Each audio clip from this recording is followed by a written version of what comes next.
It's coming back, finally. I should go. through my notes. We could have matched it. I like the way people dress while the kids are back.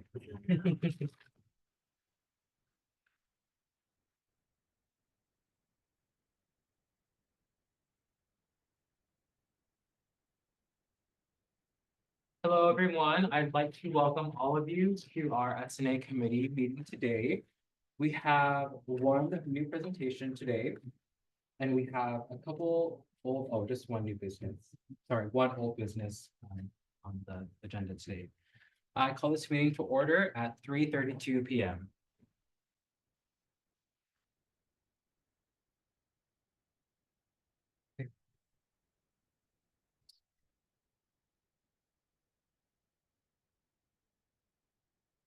I'll give you a few moments to look over the agenda just to see if you want to adjust anything or add anything to it. And can they? Yes, Oh, yeah, microphone should be right there.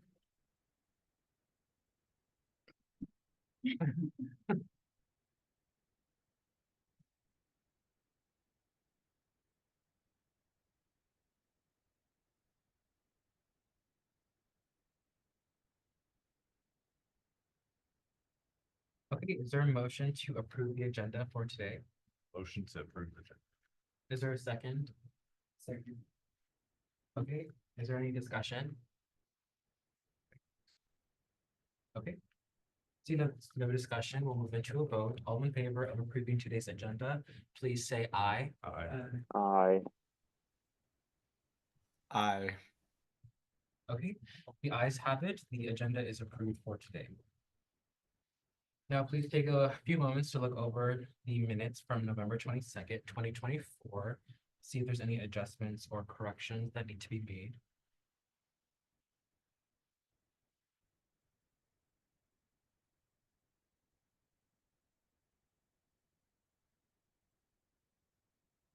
I didn't say anything about the third.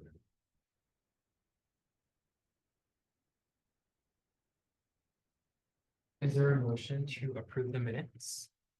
Motion to approve minutes. Is there a second?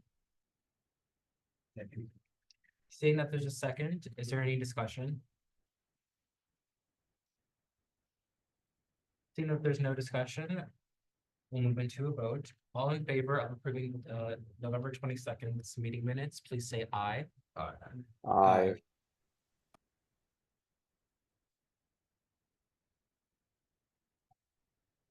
Nick, how do you vote? Oh, I said aye, sorry. Sorry. Okay, the ayes have it. The meeting minutes from November 22nd are approved. Next, we'll move into reports. Starting with the chair, I have none. Advisors?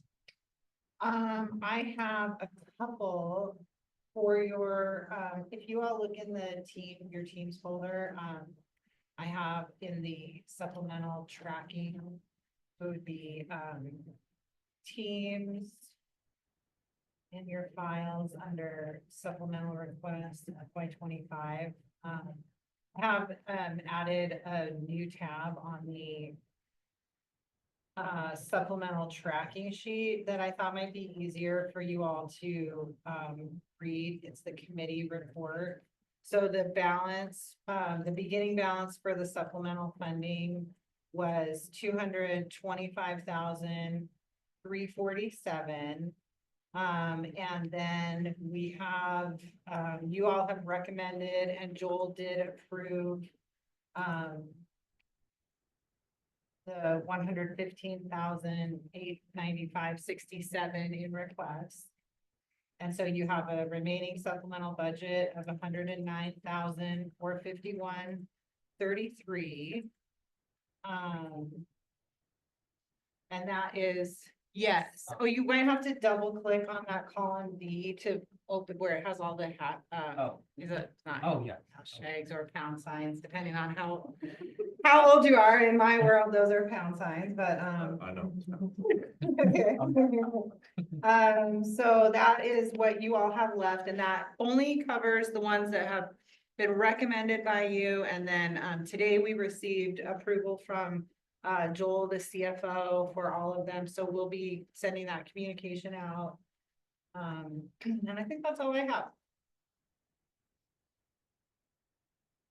I think you said a different number for.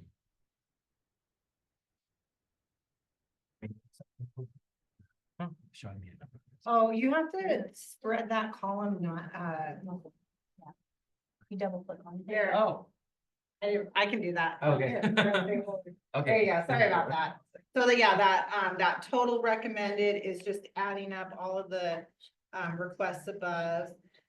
Pulse was really a zero, impact because we did a added, and reduced, so that one was a wash.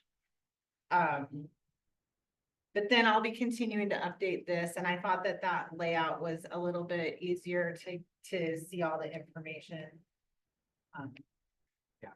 Year. Oh, Thank good, you. okay, okay. By the end of the year, we're gonna be doing really great. Okay, that's all I have for you all. All right, we'll move into ASCWU. If you guys haven't had a chance yet or are still filling out the what is confirmed for an interior reporter scheduled meeting. Currently, what is looking like at the only set time is Friday at 5 p.m. At least with everyone's schedule that has been put in so far. Additionally, we do have one more student that will be joining us. I'm not sure about the onboarding process, but they have been approved to be appointed to this committee. So you can do something for that. And that's it. Thank you for that. Okay, we'll move into communications received. Is there anything received? Okay. Seeing that there is none, I'll make my first call for public comment. Is there any public comment? I would like to public comment that, once we have the schedule done, I just want to prepare you all for base funding deliberations and base funding presentations that will take place in January. So everybody submitted your base funding requests on time, which is excellent. We also did receive 2 new base funding requests for the next quadrennial. So January, February, and some of March, we'll be listening to those presentations, listening to the presentations and asking your questions. And then we will set aside time for deliberations. That will be done with just the committee. And what I'm prefacing you all is I believe we're going to use Aaron's base funding request as our training session. Yes. That first, well, maybe Friday, February 10th, it looks like at the moment. At 5 o'clock. At 5 o'clock.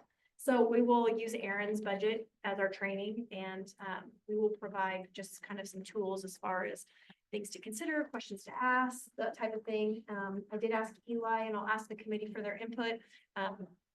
There was a suggestion made that we should, I know we're going with sustainability as our efforts at CWU, but we've talked about printing each base funding request as well as their annual financial report and their program review, so that you all not only have what they're requesting now, but what they've spent in the last year and how they've used the base or the SMA money in the last year. We thought that might be good context to help kind of guide questions asked to each of the presenters and also during our deliberation. So if that's something you all would like me to do, nothing would make me happier than organizing binders and labels for you all. Because it is a weird, lovely organizing thing. Like, actually, or was that something? No, really. Yeah, I think it. Happy to do so. Okay, is there any more public comment?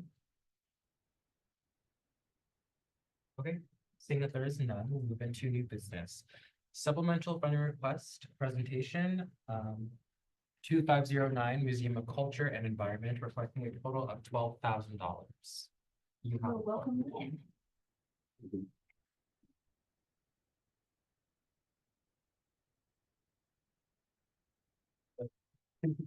like a I mean, I don't want to be the loudest for her, but I will be the Yeah, I think second. I'm gonna hear like the gold clap. yeah. Yeah, we will. Thank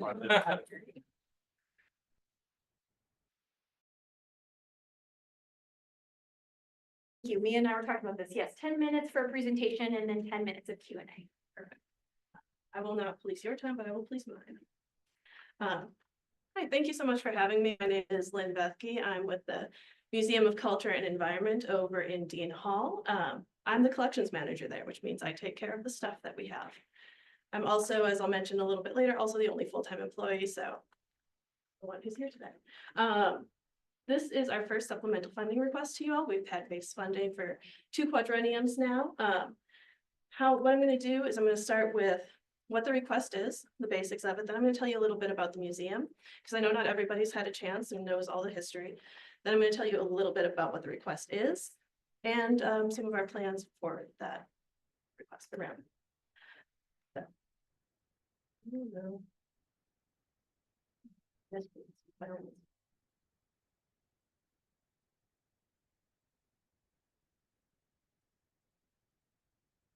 Brilliant.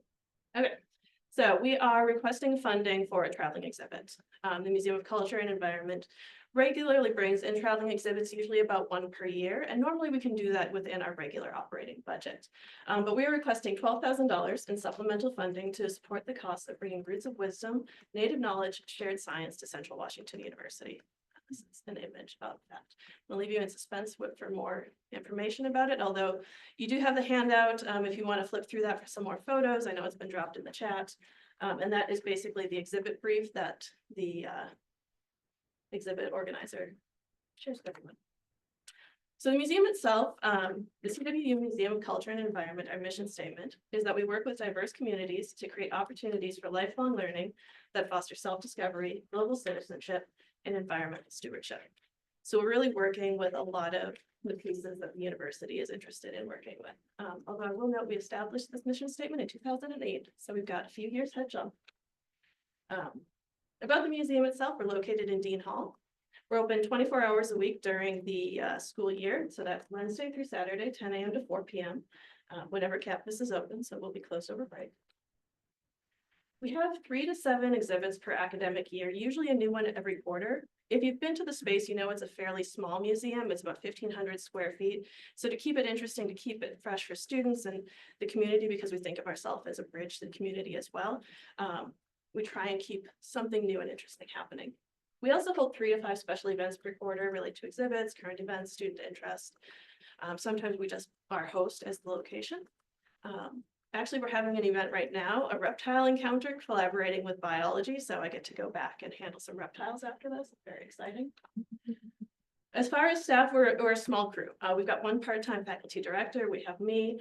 I should have deleted the assistant director because that's not technically my title. It's just kind of a function. We have 1 to 2 part-time graduate assistants every year. We have 1 this year. 2 part-time front desk staff. These are S&A funded positions, which we very much appreciate. And then we have 0 to 5 museum studies interns per quarter. So our capabilities are sort of predicated on that. We also have a permanent collection of over 10,000 artifacts. We opened to the public in 2009 and have done a lot since then. Our average visitation is about 2,800 a year, give or take. All right, those are fun facts about the museum. Here are some fun photos from our fall opening event. So basically people at the location having a good time, interacting, talking to each other. Now, meat of the subject, Roots of Wisdom. This is a traveling exhibit from the Oregon Museum of Science and Industry. That means that they curated, they developed the programming, they put it all together and they send it to different museums around the country. I actually happened to see this exhibit in New York State in like 2018, and it was a really great experience. Plus, this exhibit, it's Native Knowledge, Shared Science. So it's that piece that really nicely overlaps with what the museum is interested in doing. It highlights how diverse Native American and Hawaiian cultures are improving the world using their traditional knowledge in conjunction with cutting-edge science and technology, which is an amazing story. One of the things that's especially attractive to the museum about this exhibit is that it's not only telling the story of 4 Native groups, it's telling 2 that are in our region. So there are sections featuring the Tulalip tribes and the Confederated Tribes of the Umatilla Indian Reservation. One story of which includes lamprey, which are fascinating and terrifying. If you've ever seen like a lamprey's mouth, like you know what I'm talking about. And these photos from their publicity materials are actually of these 2 segments. One of the things that we really like and that museums should be doing in general is that this exhibit was cross-culturally developed. So it wasn't just the Oregon Museum of Science and Industries going out and saying, we're gonna do this. They worked with these tribal groups, they worked with people in the development of the material, of the interactives. And the exhibit itself features quite literally the voices of Indigenous elders and youth. So, while the MC regularly brings high-quality traveling exhibits to CWU, we think this exhibit is special. So the exhibits that we're usually able to bring here are in the $4,000 to $6,000 price range. That's what we're able to bring. And what that usually gets us are some very, very nice two-dimensional, very often photography exhibits. We've done amazing things on loggers and fire in the Pacific Northwest. Last year we had an exhibit of 4-H kids and their animals, the ones who didn't win. And it was very cute. It worked really well with the region, but we really like this and are excited to bring it here. We like that it gives voice to Indigenous stories. We like that it has the science component as well, so you really get that culture, that science, all in one great package. One of the things that I haven't mentioned is this exhibit has a lot of hands-on components. There's like a weaving interactive for every segment. There's at least one thing where you are working with your hands and interacting and learning through doing a bit. And we think this exhibit offers opportunities for students across campus to engage. Education, American Indian Studies, Anthropology and Museum Studies, Biology, Sustainability, Environmental Science, Science Education, and beyond. We think there are opportunities for students individually and through classwork also to interact with this exhibit and find it useful. And additionally, OMSI has worked with us. So normally the rental cost of this exhibit is $30,000 plus shipping. However, when we talked to their traveling exhibit people, we were like, we have no money. In the museum world, no money. And so they worked with us to reduce it to $12,000, including the shipping cost, which would probably run 7 to 10. So we're really grateful to them and to make it possible to bring this here. They were also excited to bring it to a region that doesn't have access, like easy access to as many major museums as say a metropolitan area does. So they're thinking of it as a win-win, and so. Okay. So the museum or the exhibit itself is going to be in the museum gallery. And it's going to be there from, and I actually didn't put this on there, January 18th through May 3rd. So we have a nice long run with this exhibit. And we're planning programming around it. The programming is not funded by this request, but this request will help us have some funds in reserve to facilitate these. So there's going to be an opening reception January 23rd at 5 p.m., 5:30 p.m. Everybody's invited. You're invited. We're working with Apoyo on some Spanish language tours. We're looking at the last Saturday of every month. Our graduate assistant is very interested in dual language presentations of exhibits. So she has translated this exhibit herself with the blessing of OMSI. And we're hoping to partner with multiple student clubs to make those really exciting community days. We're planning a panel discussion featuring local tribal representatives, but we're still getting everybody together, which is why these are all kind of a little vague. We've heard whisperings that someone might be able to facilitate a basket making workshop, which I think would be amazing. And I think would be really, really popular with a bunch of people. One thing we regularly do is have weekly craft activities. So some of those will relate to the exhibit, some won't, but they'll be there anyway. And then more, because we don't quite know what we haven't planned yet. We are talking with student clubs about collaborative events. Our director, Dr. Carissa Terry, has been in communication with several groups. And we're going to kind of see what comes. Because we have this through the month of April, we have some time for people to see it and then even come and plan with us. So we're excited about that. So again, we're requesting $12,000 to help bring this exhibit to Central. Thank you for your time and consideration. Do you have questions for me? Thank you for your presentation. Is there any questions for our? I have a question. Yes. So I'm looking at your cap plan report for your budget. And it looks like you have some programming funds budgeted for January. Is that part of this event or? No. So when we choose an exhibit every year, we usually have to put a down payment on it. So those funds would probably be reserved for our next year's traveling exhibit, which we're looking for this really cool X-ray fish exhibit. So then a follow-up, was there a down payment last year for this one? There was not. Okay. So what we have is we have a purchase order and we do have a backup plan in place. If this funding is not allocated or if the timing doesn't work out. So it is coming to Central, it is being paid for. The support of S&A would allow us to use those funds we've earmarked elsewhere to help with the programming and particularly compensating and covering travel for our tribal partners. What's the backup plan? We have a foundation account. So we'd be taking like a one-time drawdown there. Yeah, significant portion actually of that account. Could you go back to the slide of the things you're offering? So, do any of these things like will cost extra money? No.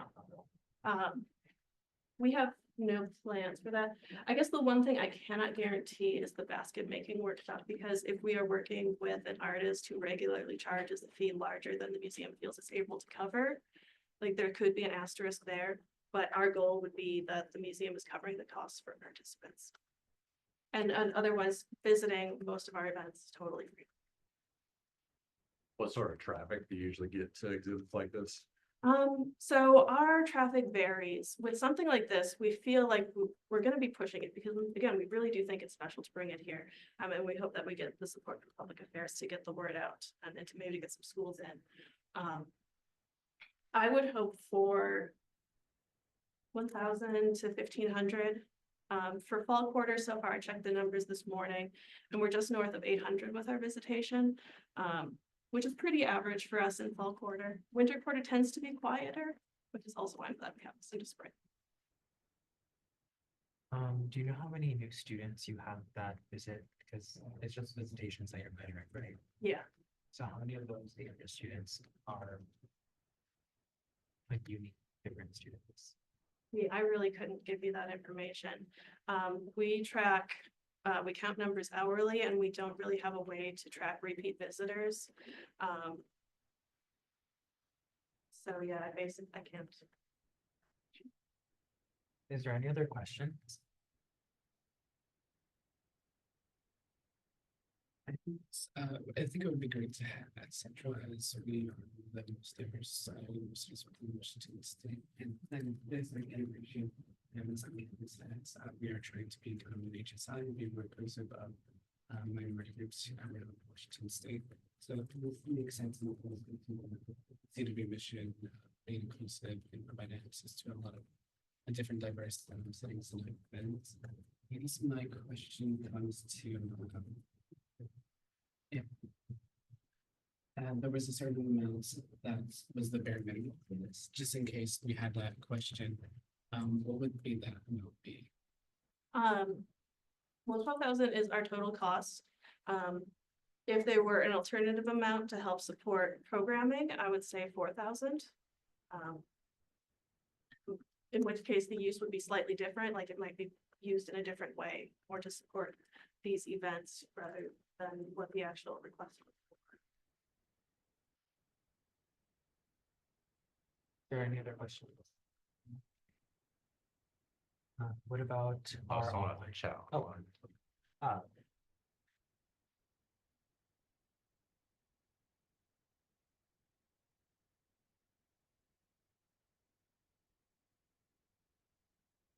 Issue cost for non-school members, and also would you consider making workshop events?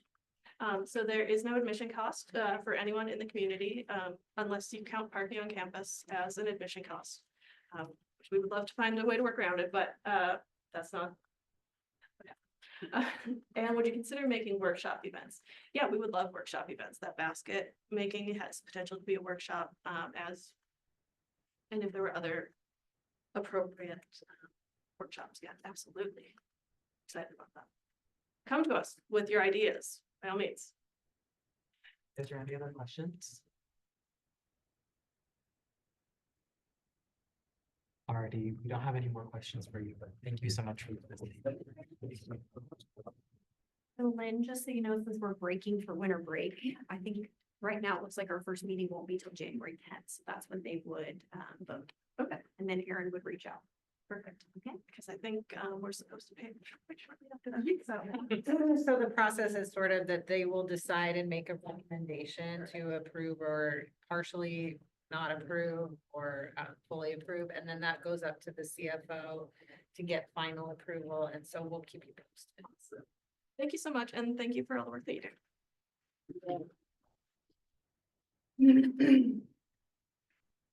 I don't know about y'all, but that's really cool. Like, there's just so much and it's discounted. It's like, there's so much into it. It's very reasonable. I was like, and what? I was like, and what? And what? But so good. Anyways. Okay, thank you. Moving into old business, we'll be deliberating and voting on item 2508, weekly 2025 conference, requesting a total of $11,445.68. I'll give you a few moments to look over their documents from last meeting. And then we'll come back I'll call us back at 4 p.m.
Okay, it is now 4 p.m.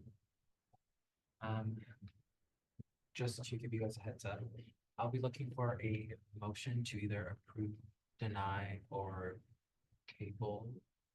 And then that's when we'll have discussion. Is there a motion regarding the usually Hispanic Leadership Conference?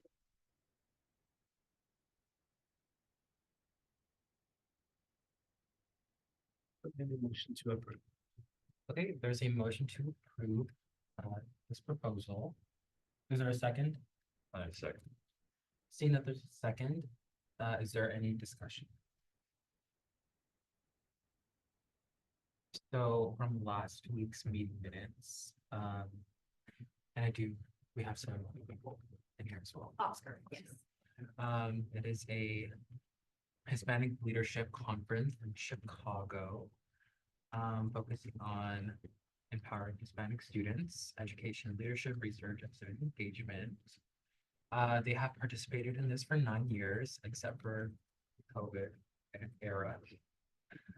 It's about networking, leadership skills, and building confidence. And their funding breakdown. The total cost for this trip is $38,000. $1,191 with 25 students and 4 staff attendees.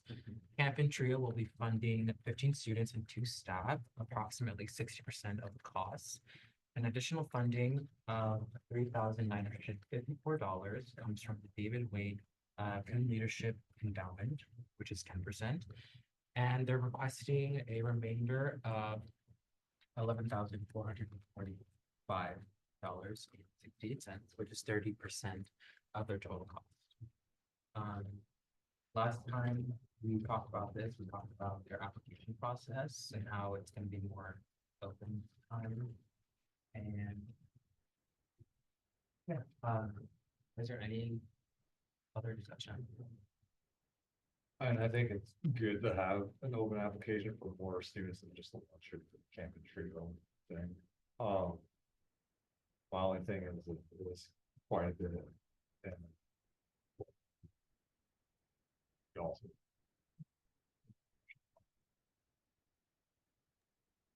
Yeah, I also think it's a great thing, especially if Central is trying to become a Hispanic serving institution, to have our students go there and get experience being leaders and getting to learn more.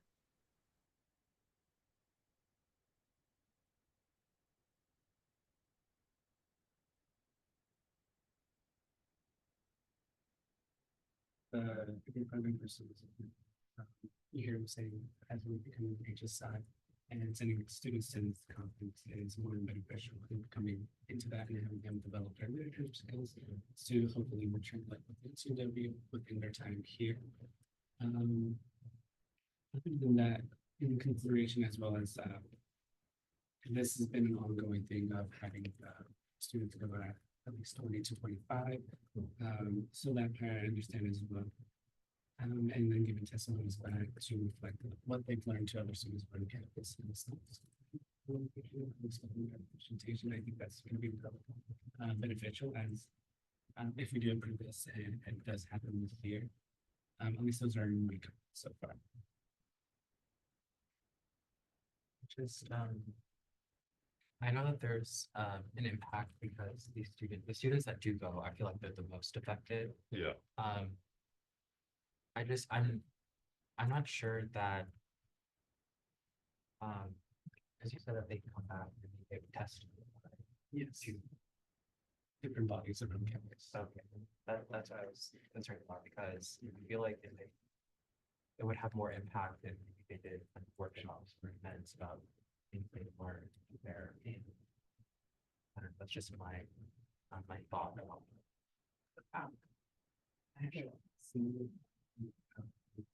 It's kind of distributed when they can leave and come back to the conference. And it's kind of tough as they're students and it's within the late winter spring quarter. So maybe the short quarter. So that part was kind of would be hard to implement in us, but I think what I would like to see instead, or maybe in a combination of something else, is as they are presenting this to different student bodies to kind of, at least for me, maybe I'm looking at person, but get a head count of like how many students are listening and hearing their stories. Yeah. And how many students are affected. Just so seeing what the social proposal. We can say we affected so and so many students last year because we had so and so many students attend, present, and then give that information back to the CW committee and students within the process of organizations. yeah, I agree with that, because I mean, I imagine it has the potential to benefit a wide range of people. It just as I see right now, it's a little vague what it actually would. Other than the people, right? Yeah. Like that. you know what? I know you know some people that went on the trip, right? Do you know which like areas of the university they did? I know they presented to all of the departments that funded them. That part I don't know specifically, but I do know they hit a lot of the ESC organizations. I do know they hit Mitcha as I was there, and they kind of separated and did presentations as they or just all general students. But as a holistically, how many bodies they hit, I don't know specifically. I just know they mentioned quite a few. let's do the organization. Student organizations, partners that funded, so I believe that was ELT as well as some other folks. They did present to BOT. Oh, ELT, that's. but Wrong body. Oh, yeah. But yeah, I also want to say that, correct me if I'm wrong, advisors, if we went ahead and approved this request, we wouldn't be in the six-figure. Our supplemental would be down to five. Yeah. Because I'm like, when. It's really down 100. Yeah, just under, but I will also say that last week when I gave you your number, I gave you the wrong number Oh. because I was looking at the first one, which was an $18,000 reallocation, and I hadn't added the negative to that. So you sort of, so I did make an error on that, but right now, yeah, you have 109,000, and so this would just put you just at, just under 100.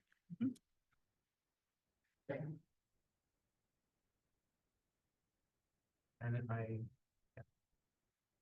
Is there any other comment? Oscar has a question.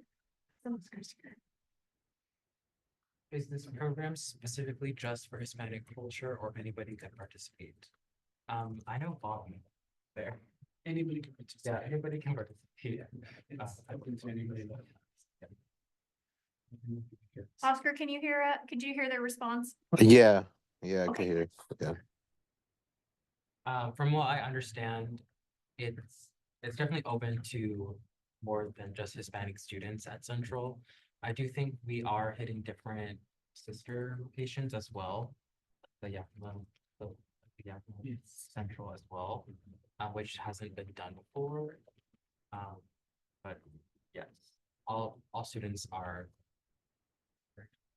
eligible to apply. So Is this is funding for their conference meeting for the that program that's taking them there, or is it just like a school thing that's being offered? Like, kind of like trying to understand. It's funding for a conference so that it's like their admission, their per diem, their travel expenses, kind of all that, and registration. Exactly, right. Okay. So it's a lot of different things that contributes to their attendance to the conference. And Oscar, are just asking S&A for that amount. They have other sources of funding as well. So camp is funding camp, Slice is funding some of it. So they are not asking for us to fund the entire thing, but just a portion of the students that are attending. Okay. I think Yeah. that portion would just open application. Groups. I did have a question, I guess. I thought that the program, I thought that they had mentioned that this was going to be specifically targeted towards anyone who identified as Hispanic. I didn't, to my knowledge, at least I thought that it was just for people with a Hispanic background and not everyone. Yeah, I can understand where that comes from, just because the conference itself is tailored towards Hispanic leadership and like education and all that, but they're targeting like all types of students at Central. You want Okay. to ask Got the presenters who are sitting in the room that question if you'd like, or Nick can, either way. Yeah, can you re-ask that question? Because I feel like I'm not. Yeah. So I had thought that when we were presented this last Friday, I thought that it was mentioned that you were specifically going to seek out people with a Hispanic background or who identify as Hispanic to take to this conference. I was just wondering if that is accurate, if you're like going to be taking like anyone from any sort of background as long as they're from Central. Yes.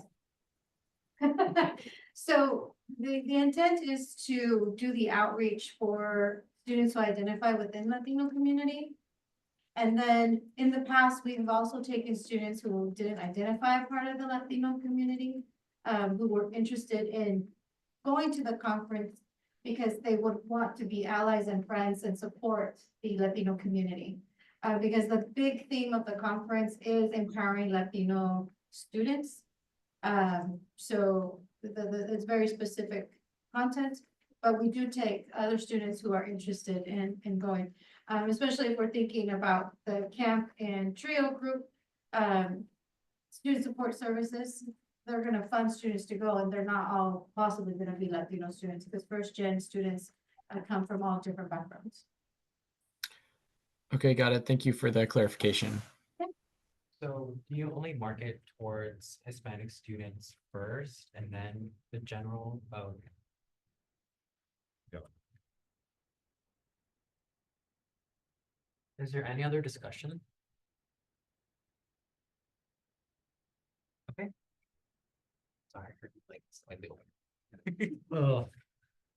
I guess my thoughts are like, I almost feel more inclined maybe partial.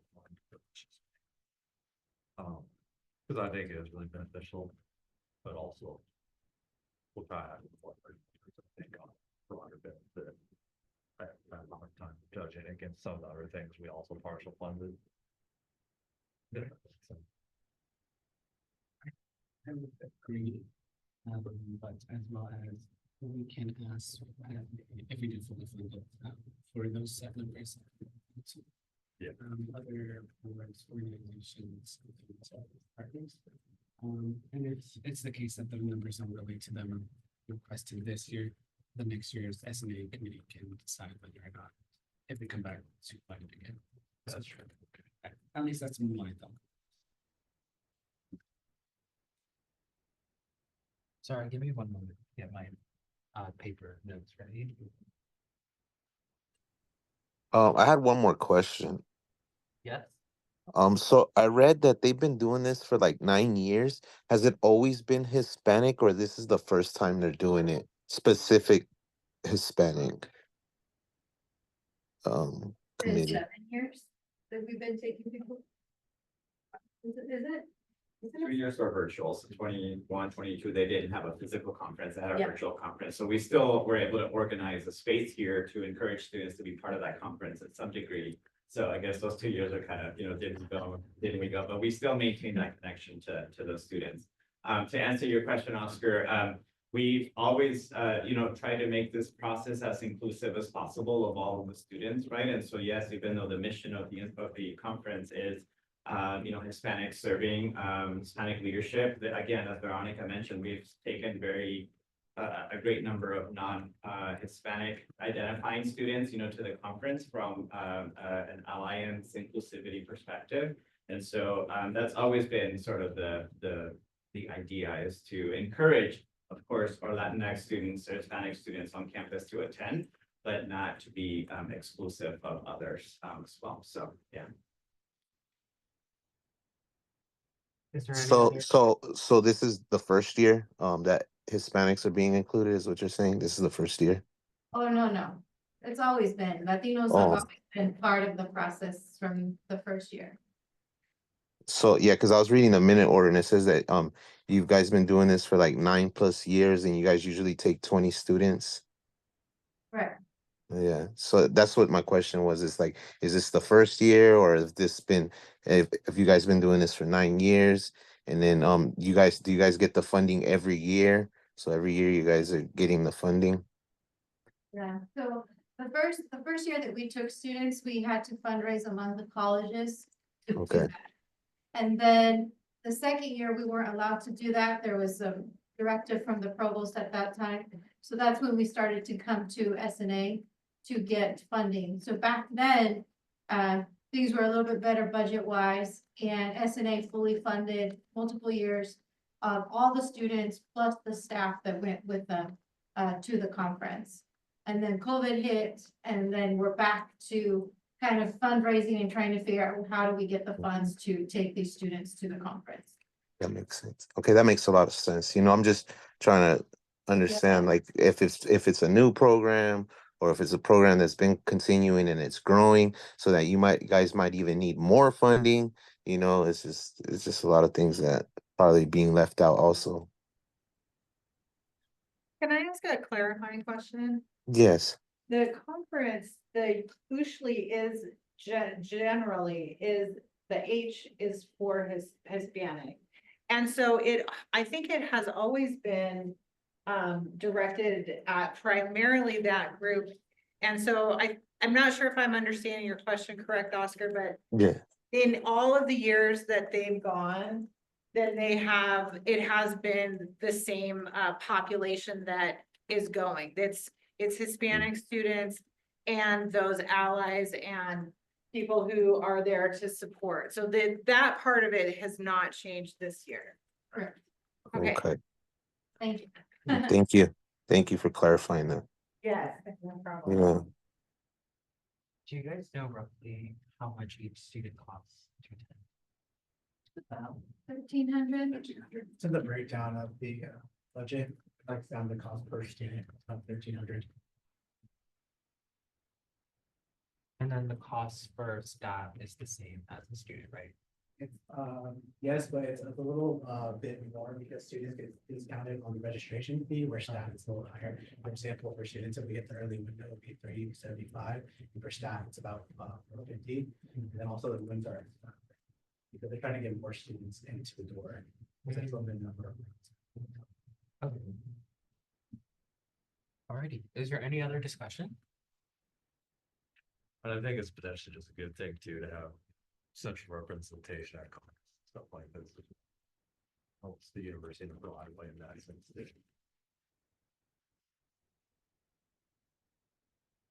Any other discussion?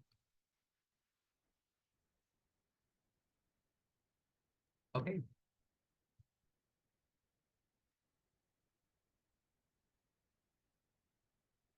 Alrighty, we'll move into voting if there's no other discussion.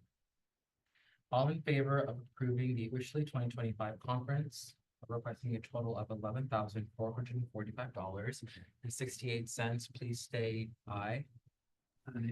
aye. That was Yeager and Nick. No, there is no ones. Oh. Cheeks. I would like to see more. Next year. Right, the ayes have it. The officially 2025 conference motion is approved. All right. We'll move into our next item under old business. Oh, wait, sorry, my bad. I misread. That concludes new business and old business for today. I'll make my second call for public comment. Is there any public comment? I have a public comment. This is our last meeting for the month until January and after the holidays. And I just want to wish you all a wonderful long break and happy holidays, however you spend them. And thank you for all your hard work so far this year. Please come back. Please. Is there any other public comment? Yes, I've been working on gathering more students to serve on the S&A committee. I reached out to faculty senate to say we will provide any students that they think would benefit to be on here, as well as if they would allow me to speak or would help advertise S&A. But I haven't heard anything quite back yet, but I'll continue to kind of work. Additionally, January 22nd, I'll be coordinating another committee event to gather more input. Committees in the whole. So if anybody would like to participate that to represent S&A, feel free to reach out to me. There will be soon. Yes, the name, I forgot some of that description of that. The name of the event is going to be called Stir the Pots with Committees. So, it'll be January 9th, January 22nd from 9 to 12. And I can send out more information. Just to add to that, just as a reminder, if you have any friends that are interested in S&A, it's on the ACU website to fill out the intake form, but I'll put it in the minutes too. So you guys can just send that to your friends. That's the fastest way to do it. Is there any other public comment? Okay, seeing that there is none, is there a motion to adjourn today's meeting? Adjourn today's meeting. Is there a second? Seeing that there's a second, is there any discussion? Okay, all those in favor of adjourning today's meeting, please say aye. Aye. Alrighty, the ayes have it. This meeting is adjourned at 4:21 PM. Page of the 100% majority. So I just want to make sure this, I mean, I guess we're still recording, but everybody realizes that the WIN meet is 5 PM on Fridays for next quarter. And that we probably have to extend our meeting time to 90 minutes in order to cover all the presentations.